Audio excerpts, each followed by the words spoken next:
All right, so thank you for tuning in to Chomp at the Bit. I'm Kyle Edwards, of course. Now you know that it's midweek, so you know that we got to take a look back at the previous week in the NFL. Check how all the games went, check how my picks went, and then at the end of this episode, we're going to take a look at Week 11 with the Thursday night game.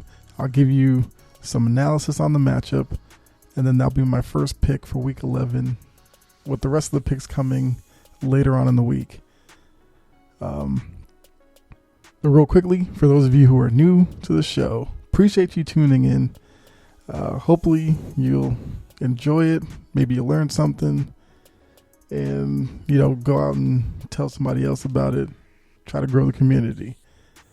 But real quick, I do pick every game on this schedule, and I pick against the spread. So I don't just pick the winner of the game. I pick up against the point spread, whether the favorite will cover or the underdog will cover. And I guess real quick, if you don't know, the point line set for both teams. One team is minus that number, the other team is plus that number. Minus team's the favorite, plus underdog. For the underdog to cover, if they do lose the game, they can't lose by more than that number. And obviously, if the underdog wins, that's a cover. And then for the favorite, has to win the game by more than that number. If it hits exactly, it's a tie, a draw, a push, whatever word you want to use. And with that, so I plan to be around 60% by the end of the year. I mean, it's looking more and more as I sit around 500, that maybe 55% might be the best way to go, but I'm going to still try to get there. So going into this past week, I was 66, 67, and 2. So just below 500. Still doing well when I pick underdogs. I'm 25, 17, and 1. Last week I went 6 and 8, so a down week. Now this week was another 14 games on the schedule, so hopefully I could improve on the 6 and 8 and get back over 500. All right, so with that, we'll go ahead and get started with last Thursday's game, which was Baltimore-Miami. Going into the game, the line was at 8.5. I took Baltimore at the 8.5, and it was a pretty tight game most of the way through, but the Dolphins had a offensive explosion in the fourth quarter. They scored 16 points to Baltimore 7 and ended up taking the game 22-10. So that's a loss. And real quick, you hear that sound. That means I got the pick wrong. You hear this one, it means I got it right.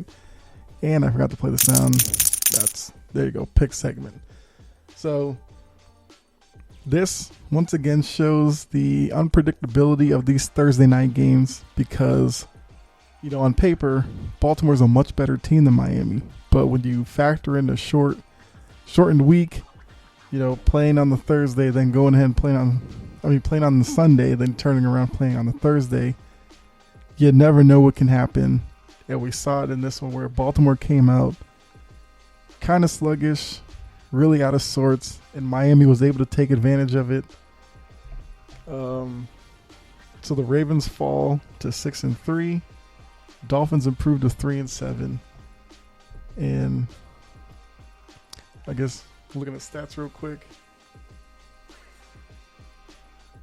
So part of the issue is Lamar Jackson had to throw the ball 43 times. And we know that's not Baltimore's recipe for success. They're a team that's a run-first team to kind of open up the passing game.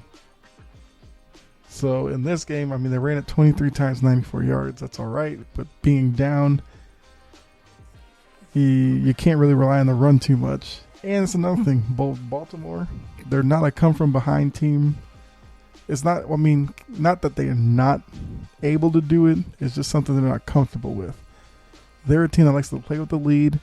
Then that way they can, play possession, run the ball, put Lamar Jackson and let him factor into the running game as well. and just bleed the clock out on teams. So when they get behind and you have to put the ball in Lamar's hands as a throw, I mean, you see in this game he went 26 or 43, which is, meh. And because of that, Miami was able to take advantage. Now, Brissett got the start for Miami, and then I think he took a hit on his knee or something, went to the sideline. So Tua came in, even though Brissett was supposedly ready to go back in, but Flores made the decision to stick with Tua, even though Tua has a hurt finger on his throwing hand. So we'll have to see next week who ends up starting for Miami. Because if Tua was too hurt to start, why was he healthy enough to come in relief and then finish the game? But that's something Flores is going to have to figure out with Miami. But yeah, this is a game that could come back and haunt Baltimore in terms of the final standings at the end of the season. We'll have to see, of course, if it does or not. But yeah, so 22-10, Miami got the win. So now let's go ahead and take a look at the next game. We had the Cowboys and the Falcons. Cowboys, let me see. The line was 8 on this game. And I took the Cowboys minus the 8. I mean, this game was not competitive at all. Basically, from the minute of the opening kickoff, Dallas was in control of this game. And, I mean, it got so bad that the Cowboys went into the half up 36-3. They scored 29 points in the second quarter. That's unheard of in the NFL. I mean, to score 29 points in the quarter, you basically had to have the ball all quarter. Most times you don't even get enough possessions in a quarter to try to get to 29. I mean, for the Falcons, they fall to 4-5, so they're back under 500. And the Cowboys improved to 7-2. For the Falcons, we saw once again what we've seen all year. They came into this game at 4-4, but they're not a average football team. They're still a poorly built team. I mean, sure, they can beat, the lesser teams in the league, but even those games are struggles. I mean, the Saints win was a good win for them, but they almost blew that one as well, going up against the Saints' backup quarterback. So, I mean, I know, that Arthur Smith, it's his first year coach, but there's still a lot of work to be done here. I mean, offensively, they still have the same problems as before. Offensive line issues. No real running back to speak of. And Patterson got hurt in this game, so we'll have to see if his availability for Thursday. Passing game is still all Kyle Pitts, nothing else. Now, I know Ridley stepping away was a big hit to that, but even when Ridley was still with the team wasn't really performing well either. So, Falcons could be in for a long second half of the season unless I don't know. I don't know what they're going to do because this was embarrassing to watch. And then on the other side for the Cowboys, it was a good win. They beat a bad team. They embarrassed them. That's what you're supposed to do. I mean, the Cowboys did whatever they wanted to do. And, they move one win closer to winning the division. They're trying to secure a top seed in the NFC. Games like this, games you have to win in order to do that. So, yeah. Yeah, it's basically... So it went the way I thought it was. I thought the Cowboys would win easily. Now, I didn't think it was 40 points, but I mean, that's just the way it played out. So, once again, Falcons 4-5, Cowboys 7-2. with that big of a blowout, there's no real reason to go look at the game stats because you already know it's going to be lopsided one way. So let's just go ahead, move to the next game. So we have the Titans and the Saints. Oh, wait. For the Cowboys, Falcons, I didn't get that right. So let me play that for you. All right, so Titans, Saints. The line on this game was 3. I took the Titans minus the 3 over the Saints. And this is interesting game because through 3 quarters, the Titans seem to be in control. Even most of the way through the 4th quarter, they were still in control, and it was looking like an easy win for me. But the Saints got a late touchdown and almost got the 2 points, so we could have had a tie game, most likely overtime. But they missed the 2-point conversion, and the Titans hold on to win 23-21. So that's a loss. And that's when, come the end of this breakdown, and we find out how well I did this week, that's a game that might come back to haunt me because it's one that I should have gotten right, but Titans let up late, and the Saints got the backdoor cover. I mean, for the Titans, it's still a good win for them because with no Derrick Henry, and we all know how important Derrick Henry is to the Titans offense. So they're still finding ways to win, and that's something they're going to have to do for the rest of the year. Now, they did bring in Adrian Peterson, who I got to say I like the pickup, but you can't really expect big numbers out of him. I mean, this game he was 8 carries, 21 yards. So, but it's probably going to take a little bit of time for him to get going because they got really nothing out of the running game. 29 carries, 66 yards. That's going to put too much pressure on Tannehill and on the defense to try to keep teams like under 24. And I don't know if they're capable of doing that week in and week out. Now for the Saints, Simeon was right around 50% passing, which is not good. He did throw for 298, but with Simeon or Hill, when he has his plays as quarterback, New Orleans got to rely on the running game. They went 21 carries, 86 yards. I think Mark Ingram became the Saints' all-time rushing leader in this game, so congratulations to him. But yeah, going forward, they're probably going to have to run for more than 100 yards a game for the Saints to be successful and try to make the playoffs. So Saints fall to 5-4. Titans are now 8-2. And these are two teams dealing with injuries that could not necessarily derail their season, but could affect their end game. Because the Saints, you don't have Jameis Winston, and you haven't had Michael Thomas all year.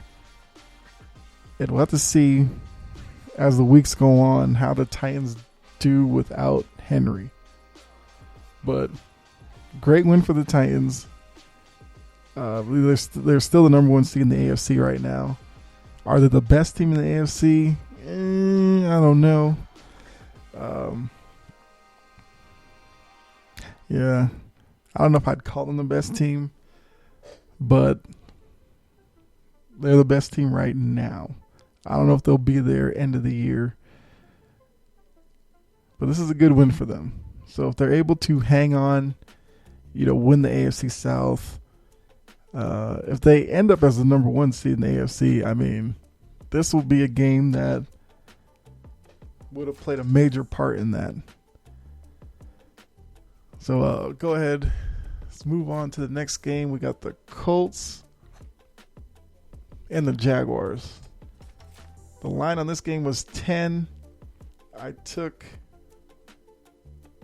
the Colts minus 10. And I mean, after the first quarter, the Colts got off to a hot start. We're up 17-6. It was looking like the Colts were going to run away with this one. You got to give credit to Jacksonville. You know, they were able to really slow down the Colts after the first quarter. Only allowed them to get 6 points. And, you know, the Jaguars made it close late.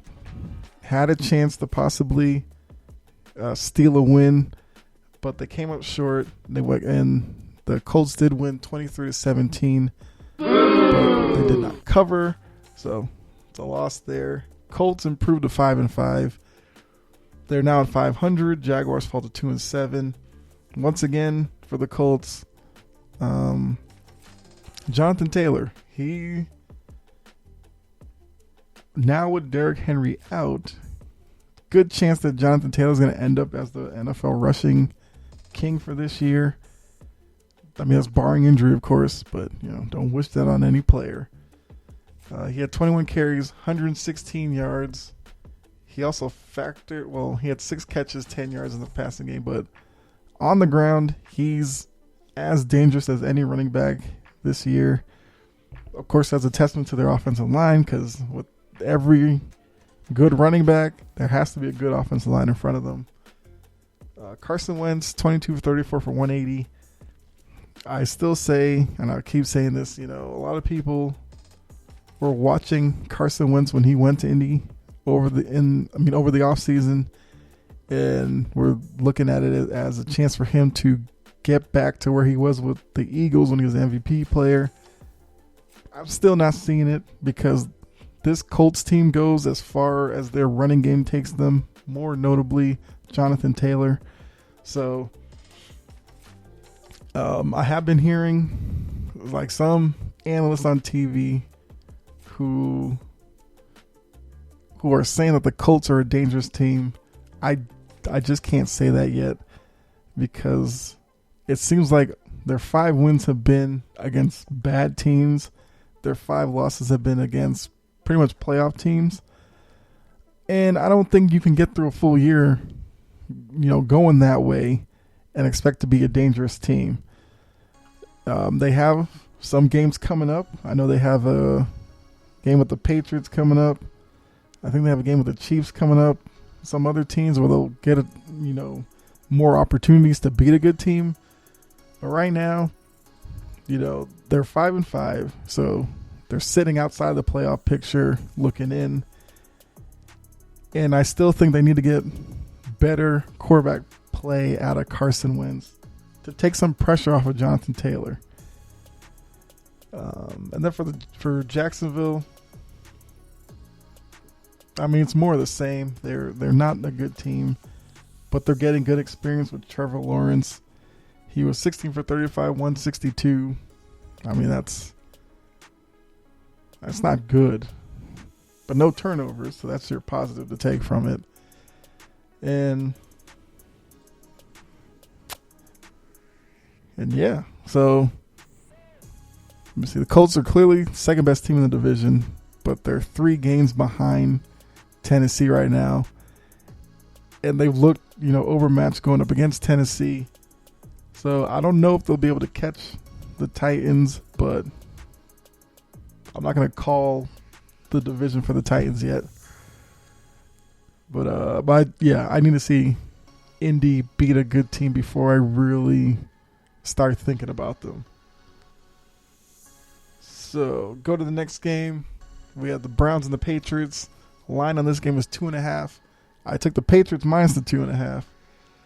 And I got to say that this game really surprised me. I thought it was going to be a close game between the two, because both teams are kind of built the same, where, you know, Baker Mayfield, Mac Jones, they're both quarterbacks where they can really take advantage of a strong run game and beat you in play action and that kind of stuff. Now, the Browns came into this game without Nick Chubb or Kareem Hunt, so that's, you know, a hit to their running game. But they had Dearness Johnson, who made a name for himself like a couple of weeks ago on Thursday Night Football. And then for the Patriots, we want to see Mac Jones's continued development. Side note, I am a Patriots fan for those of you who are new. But this game got ugly early. Patriots, after giving up a touchdown on the first drive with Cleveland had the ball, shut them out the rest of the way. And Mac Jones made some plays in the passing game that we hadn't seen. He made that throw up the seam to Kendrick Bourne where there was two defenders there, but he put it up at a point where Bourne could go up and get it. Made the tough play. Hunter Henry got another touchdown. I mean, when they get in the red zone, Hunter Henry has a nose for the end zone.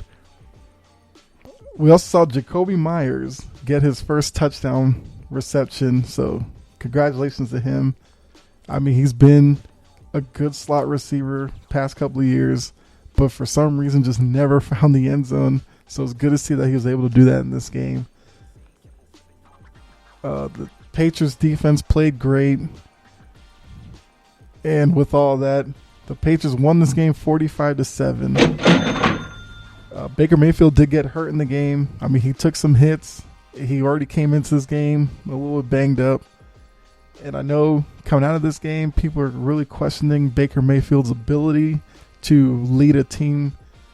And look, I'm not trying to say he's going to be, Tom Brady, Peyton Manning, Aaron Rodgers, that type.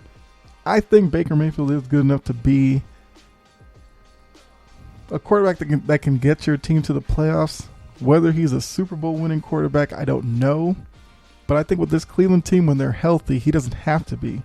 Because this is a team that's built on their running game first, and then Baker Mayfield in that passing offense. Now, with Odell Beckham gone, opens it up for like Donovan Peoples-Jones to have a bigger role in the passing game.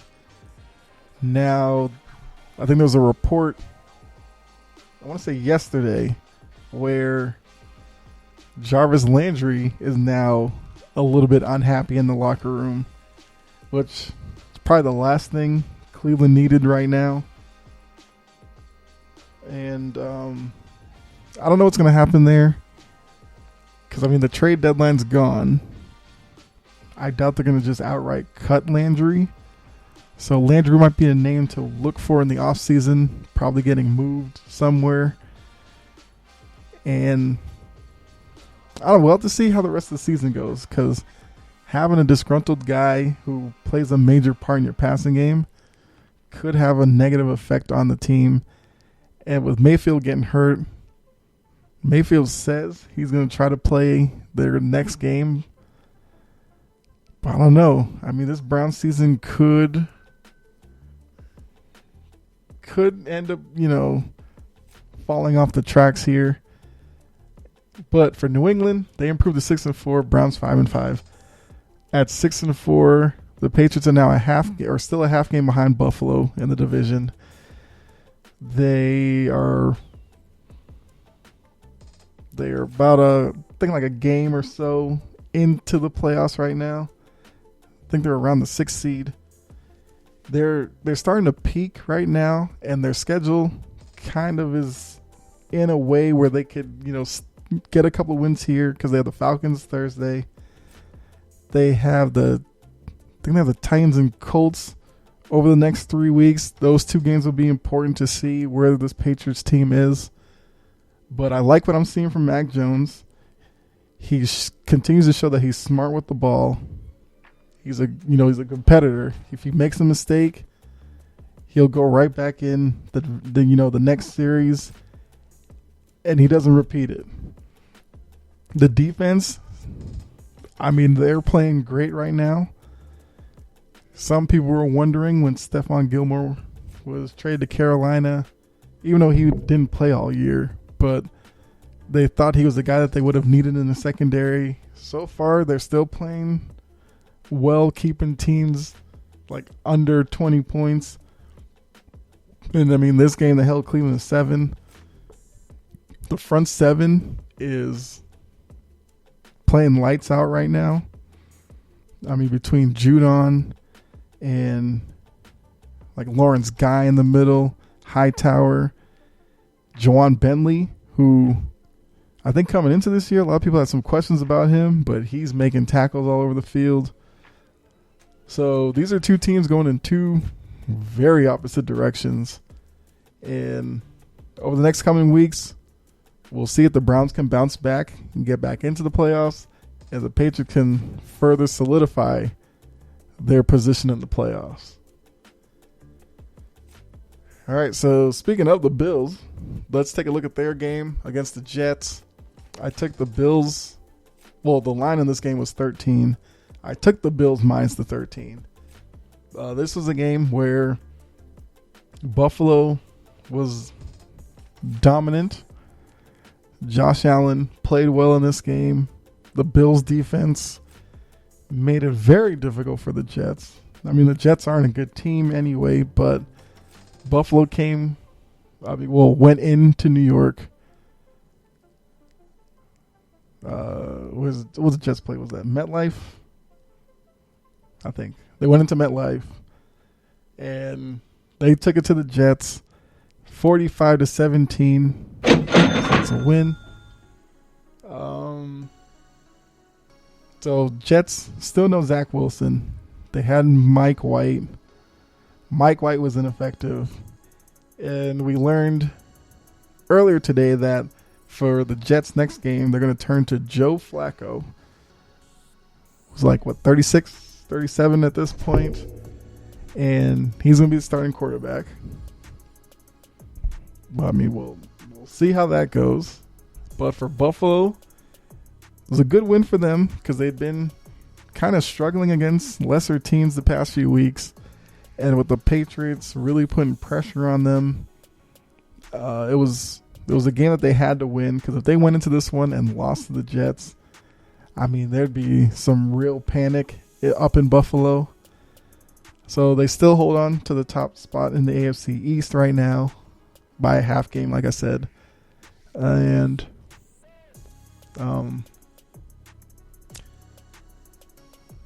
let's see. So yeah,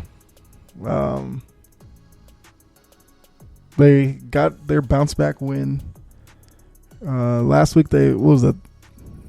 That the game with Jacksonville when they lost like 9-6, and it was ugly. This one they looked more like the Buffalo team that we're used to seeing. So clearly, the AFC East is now a two-team race between Buffalo and New England, and that's gonna be good for football. It's gonna be good for the rest of the season. You know, seeing which one of them will be able to take control of that division, earn that home playoff game, at least in the first round. But and the two teams meet. They still haven't met yet, so they have two games against each other here in the second half of the season. Those two games are clearly going to be major games for the standings. I'm ready for them because I think Buffalo will be getting the best New England team in these two games, and New England's going to get a tough Buffalo team. Weather will probably be an issue in both games, but they'll be great. Let's go ahead and take a look at the next game. Lions and the Steelers. Line in this game was 6. I took the Lions plus 6. This is one of those underdog picks I had. Now, with Pittsburgh with no Big Ben, Mason Rudolph getting the start, I figured this would probably be the best chance for the Lions to steal a win, because Mason Rudolph he just hasn't had enough experience to really be a good quarterback yet. So I thought the Lions would be able to take advantage of that. And this game was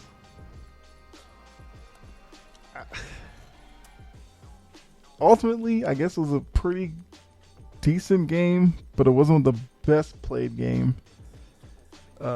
It actually ended in a tie, so it was 16-16, but the Lions did cover. So So the Steelers are now 5-3-1. The Lions are 0-8-1. So they didn't lose the game, though. That's good. I'm sure they would have loved to get the win, but hey, they got a tie. So I guess the 0-17 year is now out the window. But 16-1 is still attainable. For the Steelers, this is probably going to be a game where at the end of the season we're going to look back and, if they don't win the division, it'll be because of this game. If they miss the playoffs completely, this will be the game that'll be the reason why. I get you didn't have Big Ben, but you have enough talent on that team. And Mason Rudolph's been there for a couple of years. So even though he hasn't had a lot of experience playing wise, but he knows the system. It's just a game you can't lose. And for the Steelers, a tie like this, you might as well count it as a loss. Whereas for the Lions, a tie here, you can basically count it as a win. And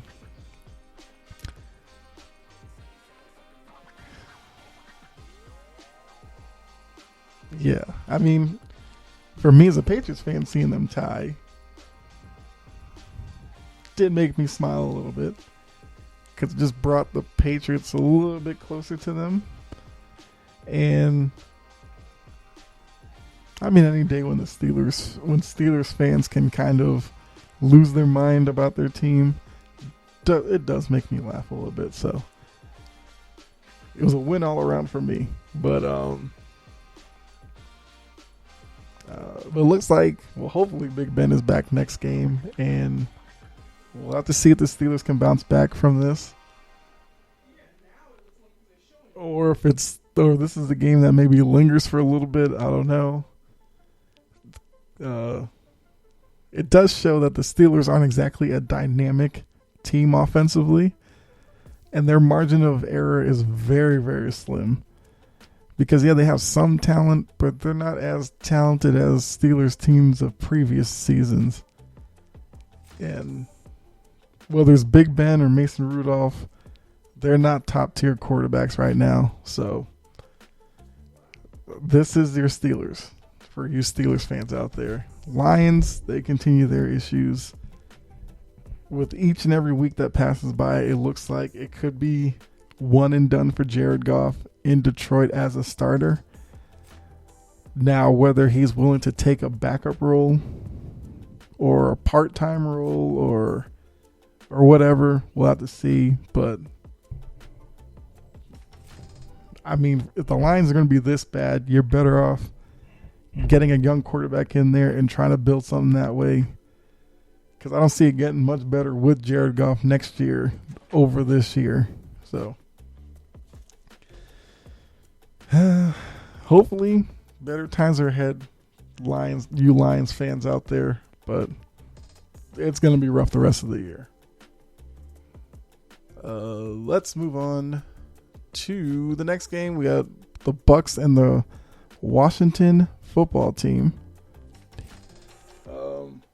Line on this game was 10, and this game completely shocked me.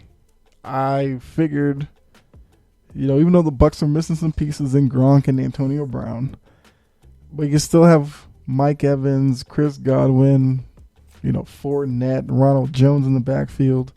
You got Tom Brady, the GOAT, going up against a Washington team where the defense hasn't been good all year. And Chase Young actually got hurt in this game, tore his ACL. He's out for the year.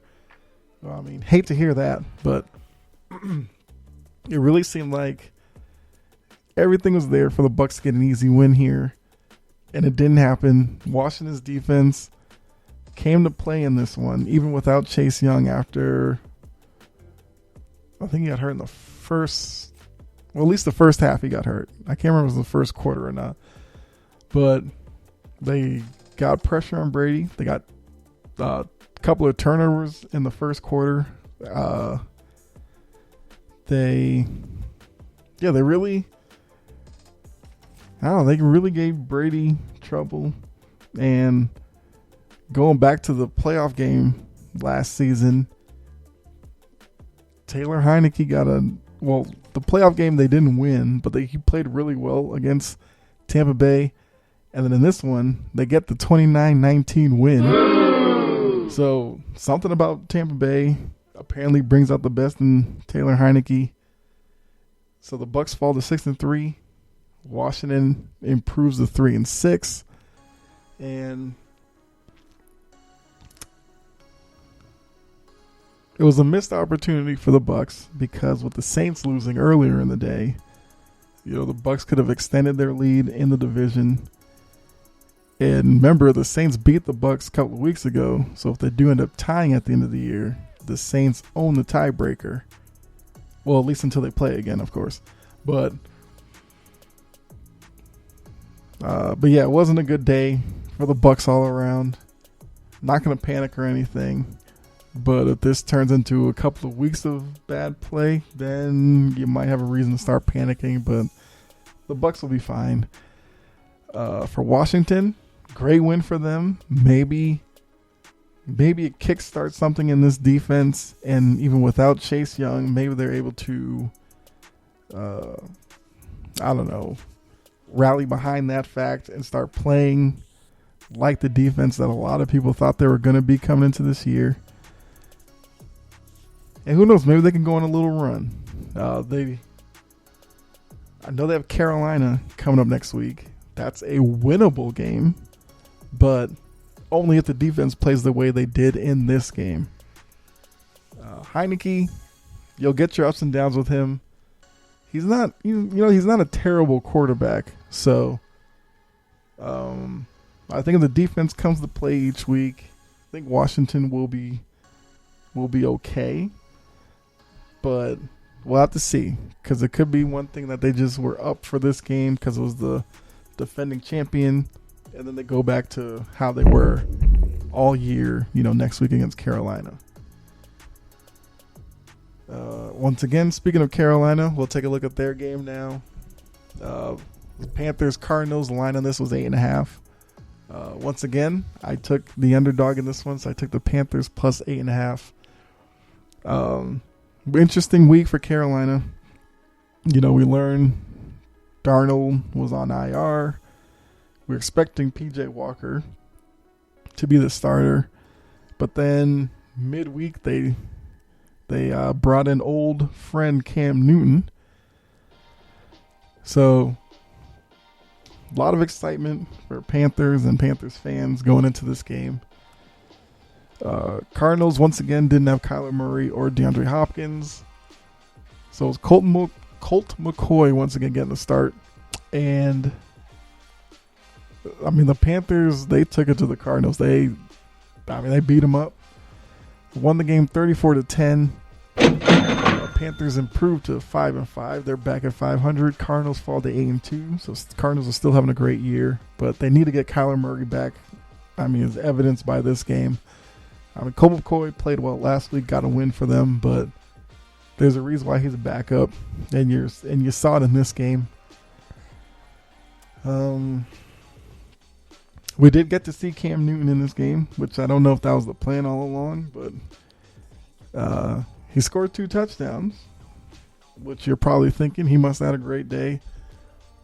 Pump the brakes on that a little bit because he was 3 for 4 passing. That's good. 8 yards, so you kind of know what kind of passes were thrown here. And he had a couple of rushes as well. I think he was out there for 9 snaps, but he did score a touchdown, running the ball and throwing it. So 2 touchdowns. I'm sure you've all seen the video where he scored a touchdown, went to the camera, he was yelling. No, was that after the game? He was yelling, "I'm back." It was either after a touchdown or after the game. He yelled, "I'm back" into the camera.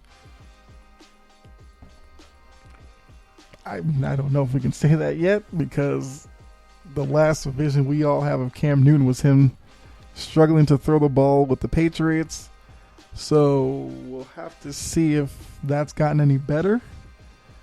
But, hey, he got in the end zone 2 times. We all know Cam Newton likes to celebrate. It's something he does well. So we'll have to see, because next week They play against his old coach in Ron Rivera with Washington. I'm sure he's going to want a bigger role in that game. So we'll see. We'll probably get a better look next week at how good Cam Newton, this iteration of Cam Newton is, and if he's going to be able to lead the Panthers back into the playoffs. At least to steal a spot at the bottom of the NFC. Like I said, for the Cardinals, until Kyler Murray and DeAndre Hopkins come back, which looks like it might be this week, I'm not going to push the panic button on them. They're still a good team. It was just that those two being out caught up to them in this game. All right, let's go ahead and take a look at the next game. We got the Vikings and the Chargers. Line on this game was 3. I took the Chargers minus the 3. And these are two teams who have had up and down seasons. So going into this game, it was kind of tough to really decide with my pick. Ultimately, I chose the Chargers because I was thinking, with Herbert, I trust Herbert and their offensive weapons more than the Vikings. But what I should have remembered was this game wasn't a primetime game, so Kirk Cousins was probably going to play well. It's a weird thing about his career. But in this game, he had a good game. He threw 2 touchdowns. Actually, let me give you his full numbers here. He was 25 for 37, 294, 2 touchdowns. They got good Kirk Cousins, which ultimately led to them getting the 27-20 win. And it proved a 4-5. The Chargers fall to 5-4. They had a good game from Dalvin Cook, 24 carries, 94 yards. Dalvin Cook is a very important part to the Vikings offense. For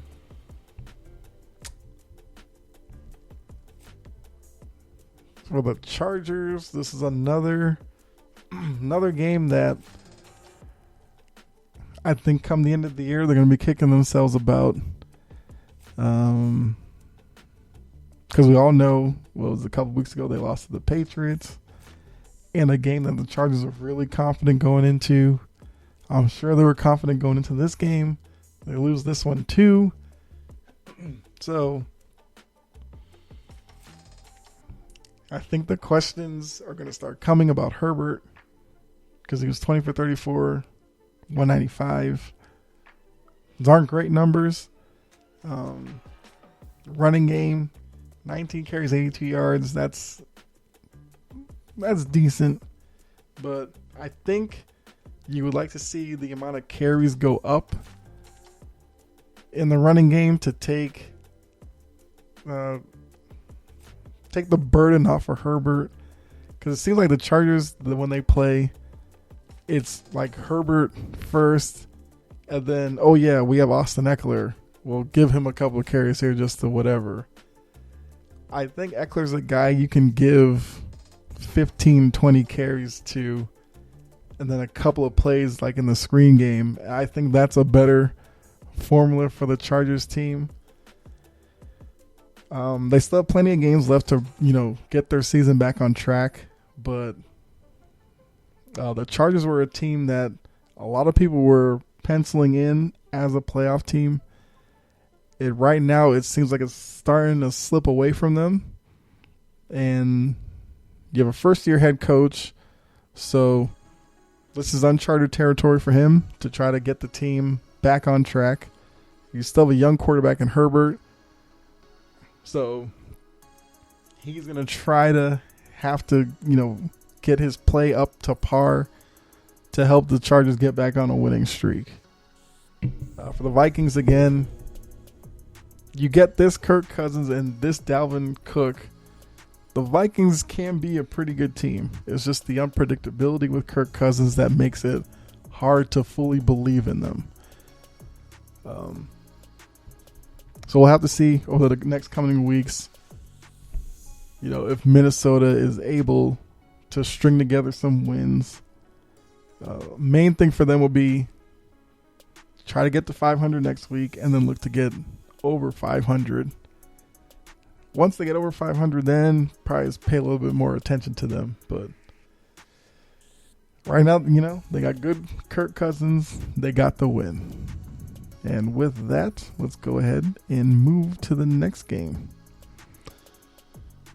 Eagles and the Broncos.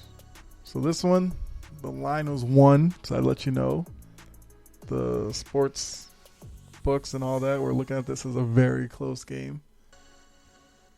And wait, did I skip a game here? Oh, no. Okay. So the line was 1. I took the Eagles +1. Not really sure what my basis was on that one, because I think on paper the Broncos are probably a better team, but I thought there might be a little bit of a setback after you just let Von Miller go. And I don't know. I just thought Jalen Hurts would pose some issues for Denver. Well, lo and behold, the Eagles maybe played their best game of the year. Got a good win over the Broncos, 30-13. So the Eagles are now 4-6. Broncos are 5-5. Let's see. Hurts 16-23, 178. The key was Philly got their running game going. 39 carries, 216. I mean, those are great numbers, and because of that, they were able to eat up the clock. They got a lead on Denver, and Denver's another one of those teams where I think they're more comfortable playing with the lead than they are coming from behind. And in the running game, they had their three-headed attack of Boston Scott, Howard, Jalen Hurts as well factored in the running game here. And that's going to be their way to, I guess, win games down the stretch here in the second half. Because Hurts, 16 for 23, like I said, 178, 2 touchdowns and an interception. Those are good enough numbers if you're going to get 216 yards on the ground.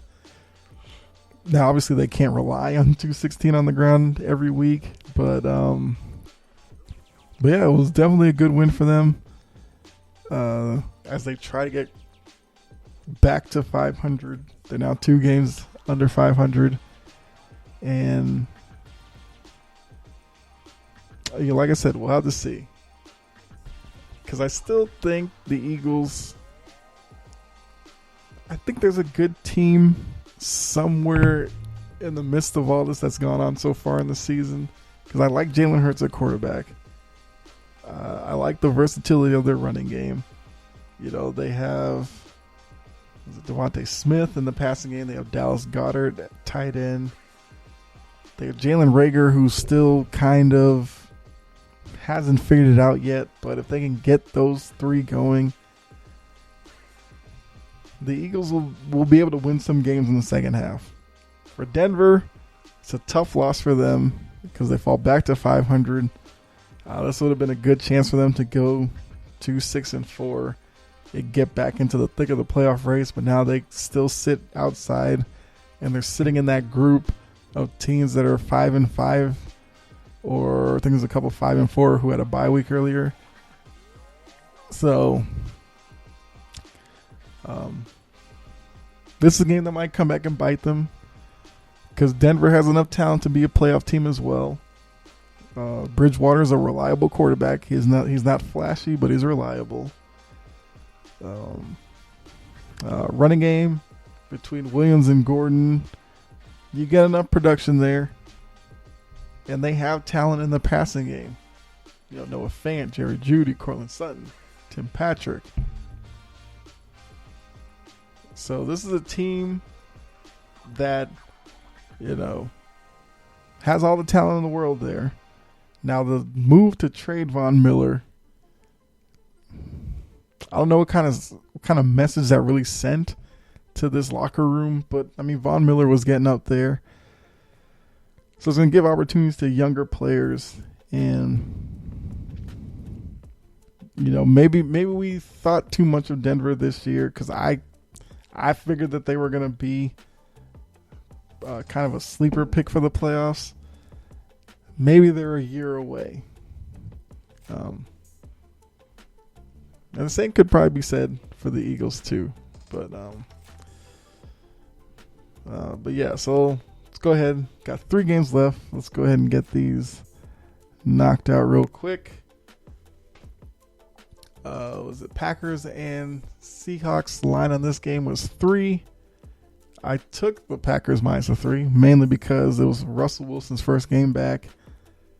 And I usually don't take that team in that situation where their star quarterback's coming back for the first time.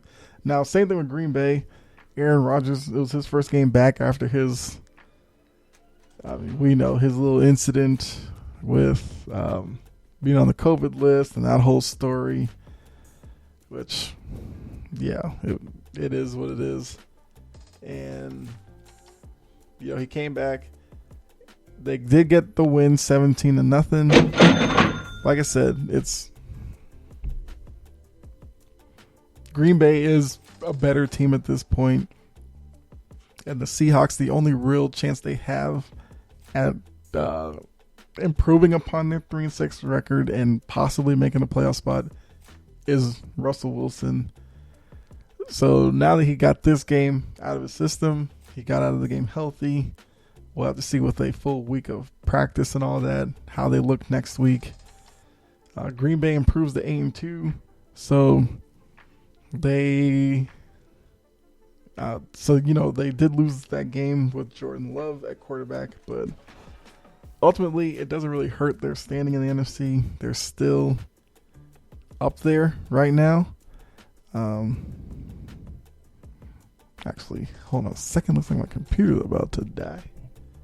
But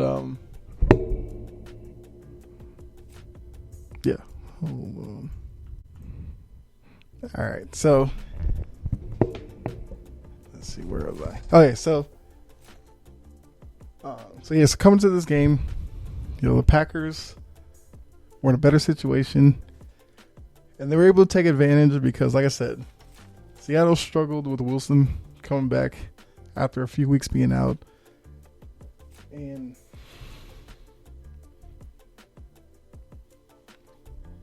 let's see. Wilson was 20 for 40, 161 yards, 2 interceptions. So he struggled.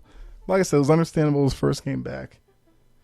Aaron Rodgers was 23 for 37, 292. So,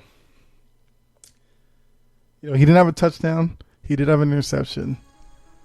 But for his first game back, that's a pretty good day. And they were able to rely on their running game as with A.J. Dillon and Jones. What's his first name? For some reason it's slipping my mind. Aaron Jones, that's it. They were able to go 32 carries, 106 yards.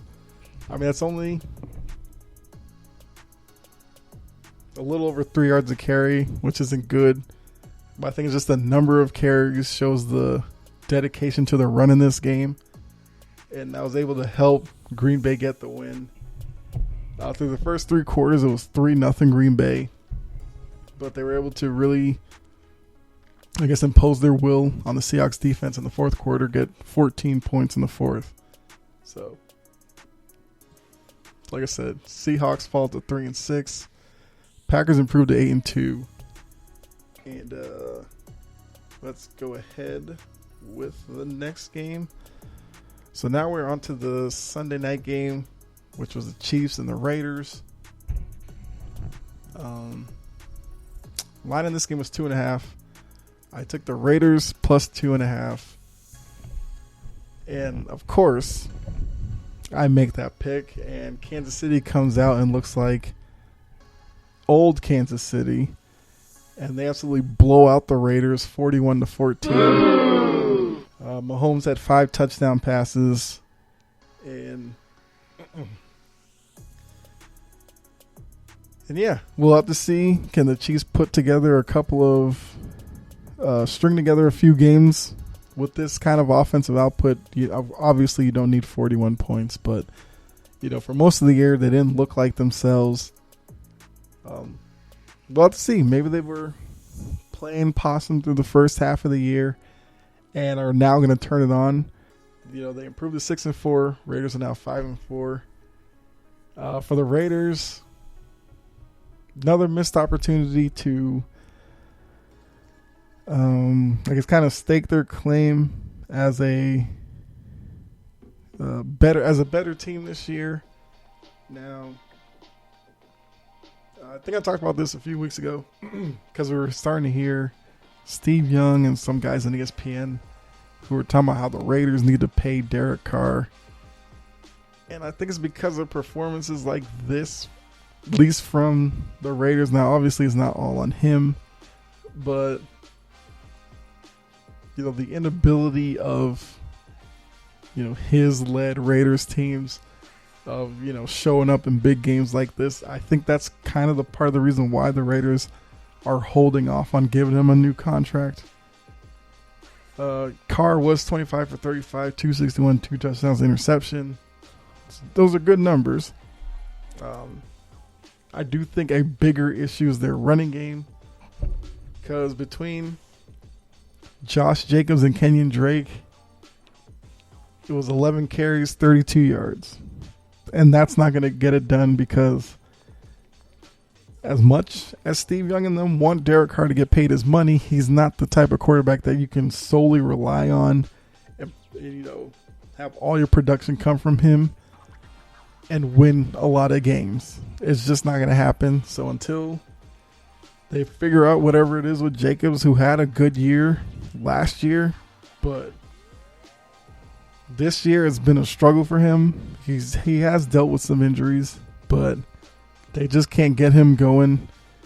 And you're starting to see it because the Raiders started off the year pretty good. They went through the whole John Gruden sideshow off the field. And now they're past that. The bigger issue is Jacobs and the running game.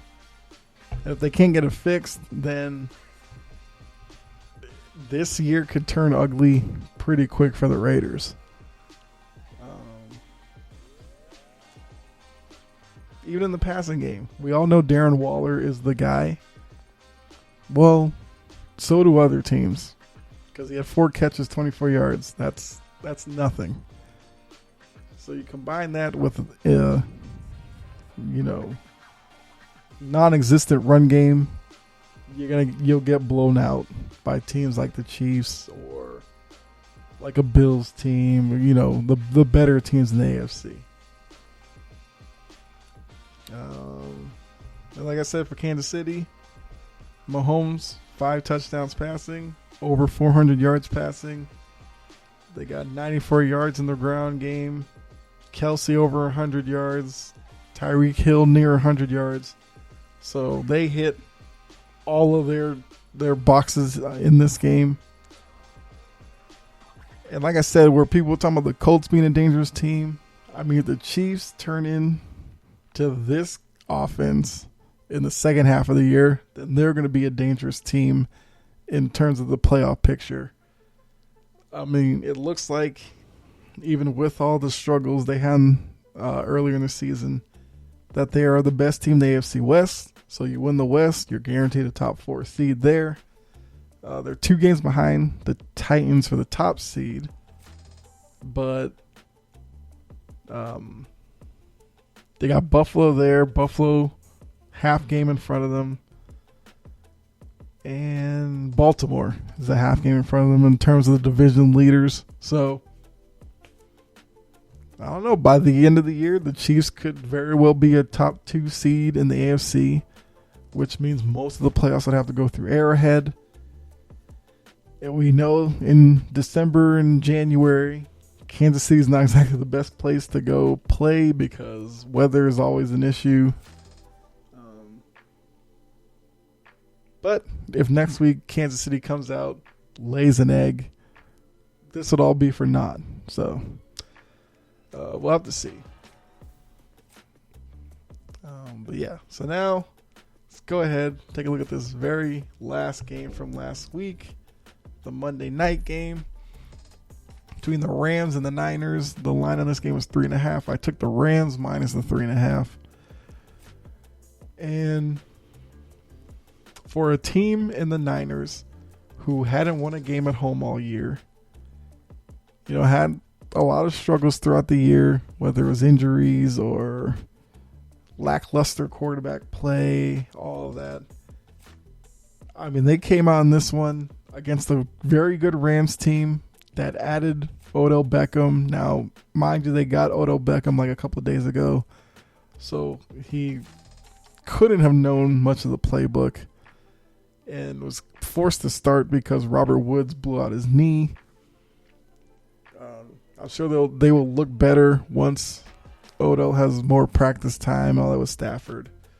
But the Niners were able to get their first home win. They beat up on the Rams 31-10.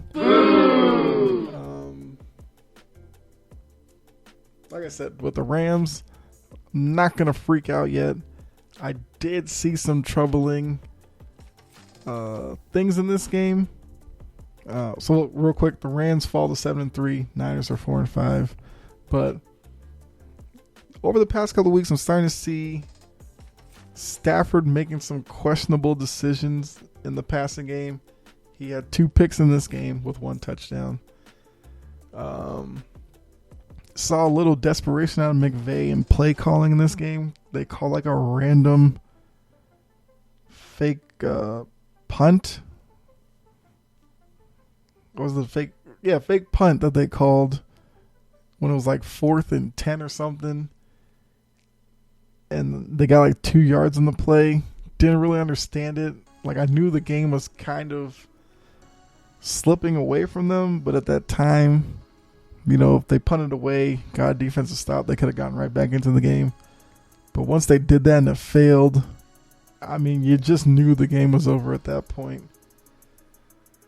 I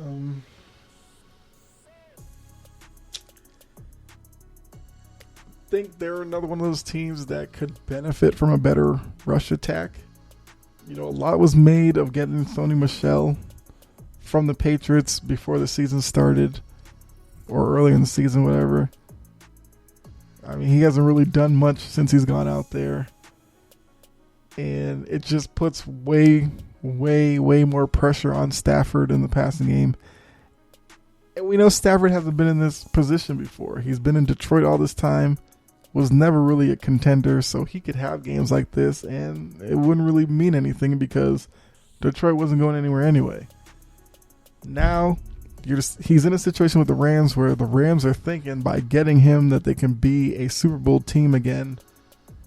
And if he's going to throw careless passes like the one he threw to Odell early in the game, where he overthrew Odell, basically just threw it to the safety, can't make plays like this with a team that has aspirations to be in the Super Bowl because, yeah, the Niners took advantage of you in this game. But imagine you get to the playoffs, you do that against like a Bucs team or a Packers or one of those teams. It will end up just like this. So they need to get the running game going. I don't know how they're going to do that because the running game hasn't really been a big part so far. It seems like it's been all Stafford and Cooper Kupp, who still finds ways to get open. He had 11 catches, 122 yards, even though most people know that's Stafford's number one target. He still finds a way. For the Niners, they had the perfect plan. Garoppolo 15-19, 182, 2 touchdowns. So he played efficient. They didn't rely on him because they got 156 in the run game. And if they can get that kind of balance going forward, the Niners are a team that has a lot of talent. And with the NFC being kind of top heavy, thinking about playoffs as a Niners fan is not out of the question.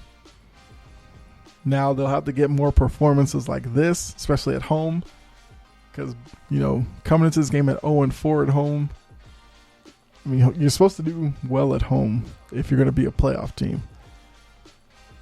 So if they're able to, really start getting wins at home, they could get in at the bottom of the NFC. So that's what happened this past week in the NFL. The 4 teams on the bye, I guess I should start with this. The Bears, Bengals, Texans, and the Giants had byes this week. So looking at my picks real quick, I ended up going 7-7, so 500 on the week, which now means that I'm 73, 74-2 on the year, so still a game below 500. In terms of underdogs, I went 3-1 this week. So I'm now 28, 18-1 picking underdogs. So once again, when I pick underdogs, I do really well. It's just the rest of the picks now I gotta get going on. And since we are into week 10. Go ahead and take a look at the standings real quick before I jump into the Thursday night game where I'll give you my pick for that. So looking at the AFC after 10 weeks, we have Tennessee as your 1 seed, 8-2. Buffalo, your 2 seed, 6-3. Baltimore is your 3 seed at 6-3. Buffalo has a tiebreaker off of conference record. The Chiefs, 6-4 as your 4th seed. Steelers are your 5 seed at 5-3-1. 6 seeds the Patriots, 6-4. And the Chargers are holding on to that last spot, 5-4. But you look behind the Chargers, I mean, it's real muddy right there because the Raiders and the Bengals are both 5-4. Then you have the Colts, Browns, and Broncos at 5-5. So you got a lot of teams there with 5 wins. And Pittsburgh's in the same boat, but in this case, the tie helps them out. So who knows who's going to emerge from that group to get 2 spots there. But yeah, second half in the AFC is going to be nuts. Because you got a team like the Bengals, who a couple of weeks ago were the 1 seed, are now outside looking in. They got talent there, so maybe they get back, to their early season form. Like I said, with the Colts, we got to see them doing against a good team, but if they keep racking up wins against bad teams, we'll have to see. The Browns, can they turn it around? The Jarvis Landry stuff does worry me a little bit. And the Chargers, can the Chargers hold all these teams off that are right there behind them, breathing down their neck? And then with the top 6, New England, Buffalo, half game apart. That's the difference between 2 and 6. Baltimore and Pittsburgh, half game apart. Difference between 3 and 5. And the Chiefs have a half game lead on the Chargers and the Raiders. So still tight races. The only team that's really comfortable right now is the Titans because they're 8-2. They're a game and a half up on Buffalo, and they're 3 games up on Indy. So they basically have a playoff spot locked up unless they completely fall off. And then looking at the NFC, we have Green Bay at number 1, 8-2. Arizona's number 2, 8-2, because Green Bay just beat them. Was it last week? You got the Cowboys 3, 7-2. Bucks 4, 6-3. The Rams 5, 7-3. Saints 6, 5-4. Panthers 5-5 are your last playoff team right now. And then behind them you have Minnesota, the Niners, Falcons, Eagles, all with 4 wins. So that's what I'm saying. The NFC is more top heavy.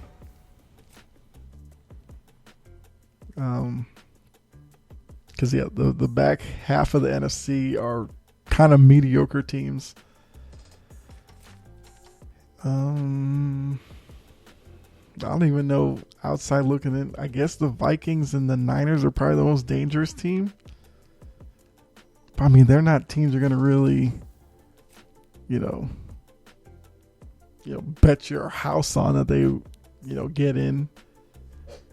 The Panthers are shaky right now, so that's probably the spot that's the easiest you could see a playoff team falling out. Saints will have to see, because they're going to just keep going with Simeon and Hill. So I wouldn't be shocked if by season end, Saints, Panthers are out, Vikings, Niners are in. But yeah, a lot of positions still yet to be determined. Second half is going to be crazy in the NFL. But so yeah, before we get out of here, go ahead and take a look at the Thursday night game real quick. And as I said before, Thursday night we have the Patriots going to Atlanta to play the Falcons. Patriots come into this one at 6-4. Falcons are 4-5. The line is set at 7. So what gives me hesitation is Patriots on paper, better team. Got that. But these Thursday games are so unpredictable. And for Mac Jones being a rookie, first time experiencing the short week, how does he adjust to that? It does help having Belichick at coach, McDaniels offensive coordinator, and all that. Falcons have to be getting desperate at this point. But I'm gonna go with the Patriots minus the 7. Because like I said, I think Belichick will have them well prepared. And with the Falcons, it's one of those where if the Patriots can get up early, the Falcons might crumble, especially being on a short week. So, Damian Harris, it looks like will be back. So you have Harris and Ramondre Stevenson, who had a great game against Cleveland in the backfield, which will take a lot of pressure off Mac Jones. But we're starting to see Kendrick Bourne emerge in the passing game. You already had Jacoby Myers, Hunter Henry. And then that Patriots defense, I feel like, is going to really get in Matt Ryan's face. They'll probably put Adrian Phillips or Kyle Duggar on Pitts. You might see both of them along with, Hightower or Bentley hitting him at the line. Other wide receivers aren't really that big of a threat. And then the Patriots have really shored up the run defense. So Mike Davis and Cordell Patterson, if he plays, haven't been great running the ball anyway. So I think the defense will be able to stop them. Not predicting a blowout or anything, but give me the Patriots minus the 7. So that's my first pick for week 11. And the rest of the games we'll pick later in the week.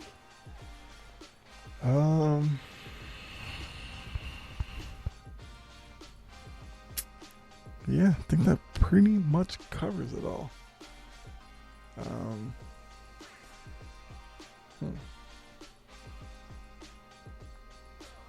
So yeah.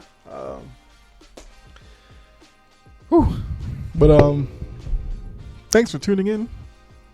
Hope you enjoyed it. I know I did. Yeah. Hopefully some of you maybe learned something. And if you are listening to this, you can let me know, I guess, comment section. If you follow the Facebook page, Chomping at the Bit, you can let me know there I guess, who your team is and how you view their season so far. If you follow me on Twitter at Chomping Podcast, you can do the same there.